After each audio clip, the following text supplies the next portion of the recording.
Hello everyone दोस्तों, कैसे हैं आप सब। आशा करता हूं आप सब ठीक होंगे और पढ़ाई भी बढ़िया तरीके से कर रहे होंगे। आज मैं आपको अलंकार जो कक्षा 11वीं के जो आईएमपी अलंकार हैं जो परीक्षा में बार बार पूछे जाते हैं, मैं आप उनको बताऊंगा। तो बने रहिए हमारे साथ इस वीडियो में। तो देखते हैं, पहला अलंकार है भ्रांतिमान अलंकार। तो भ्रांतिमान अलंकार क्या होता है? जहाँ प्रस्तुत वस्तु को देखकर किसी विशेष समानता के कारण किसी दूसरी वस्तु का भ्रम हो जाए, वहाँ भ्रांतिमान अलंकार होता है। मतलब अर्थ क्या होता है इसका? जहाँ प्रस्तुत वस्तु को देख के किसी विशेष समानता के कारण किसी दूसरी वस्तु का भ्रम हो जाए, मतलब किसी दूसरी वस्तु का अपने मन में ख्याल आ जाता है, वहाँ कौन सा अलंकार होता है? वहाँ भ्रांतिमान अलंकार होता है। उदाहरण है, जैसे यहाँ पर लिखा है, चंद के भरम होत मौद है कुमोदिनी को। ये आप उदाहरण लिख सकते हैं। ये बहुत ही मोस्ट इम्पोर्टेंट अलंकार, ये बार बार कक्षा 11वीं की परीक्षा में पूछा जाता है, आप इसको याद कर लेंगे। अब दूसरा अलंकार देखते हैं। दूसरा अलंकार है संदेह अलंकार। आपके सामने कौन सा अलंकार है? संदेह अलंकार।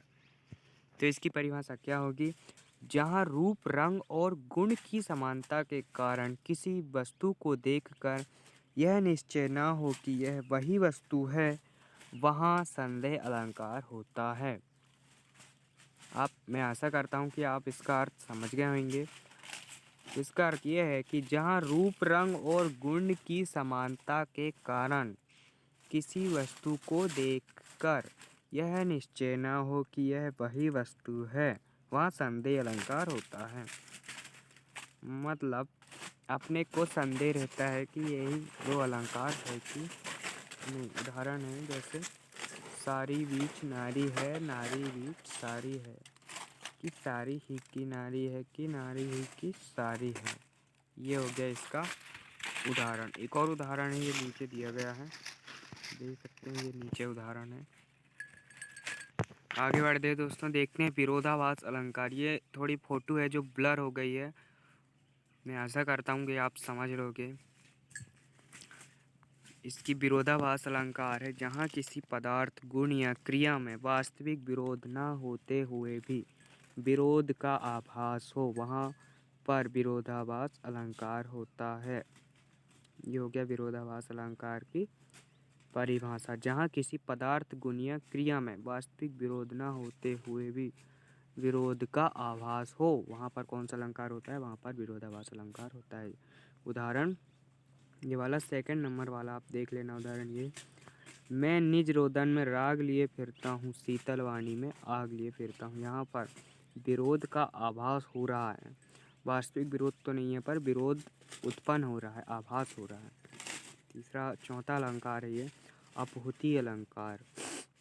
इसकी परिभाषा क्या है? उपमेय का निषेध कर उसमें उपमान का आरोप किया जाए तो अपहुति अलंकार होता है। वहाँ यहाँ पर थोड़ा मिस्टेक हो गया, वहाँ पर लिखना था तो के बाद यहाँ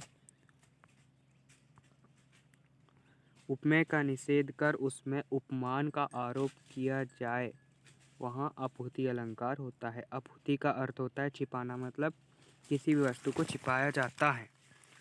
यह निषेध करना। इस अलंकार में प्रायः निषेध आरोप करते हैं, जैसे आप उदाहरण देख सकते हैं यहाँ पर। और एक और बहुत ही मोस्ट इम्पोर्टेंट प्रश्न है जो संदेह और भ्रांतिमान अलंकार में, तो आप बने रहिए बिल्कुल। इसके जस्ट बाद में आपको बताने वाला हूँ। सत्य कबहू हो दीन दयाल, बंधु ना होए मोर यह काला। ये हो गया इसका अपहुति अलंकार का उदाहरण। ये बहुत ही इम्पोर्टेंट प्रश्न है दोस्तों, ये बार बार एग्जाम में पूछे जाते हैं 11th क्लास में। तो आप देख सकते हैं यहाँ पर संदेह और भ्रांतिमान अलंकार में अंतर दिया गया। संदेह का अर्थ होता है एक वस्तु में दूसरी वस्तु का झूठा निश्चय हो जाता है, ये हो गया संदेह। और भ्रांतिमान में अनिश्चय बना रहता है कि ये है कि नहीं।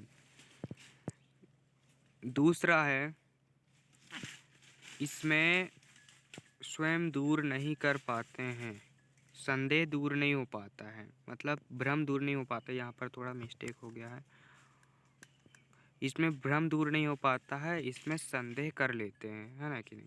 ये संदेह और भ्रांतिमान अलंकार हो गया।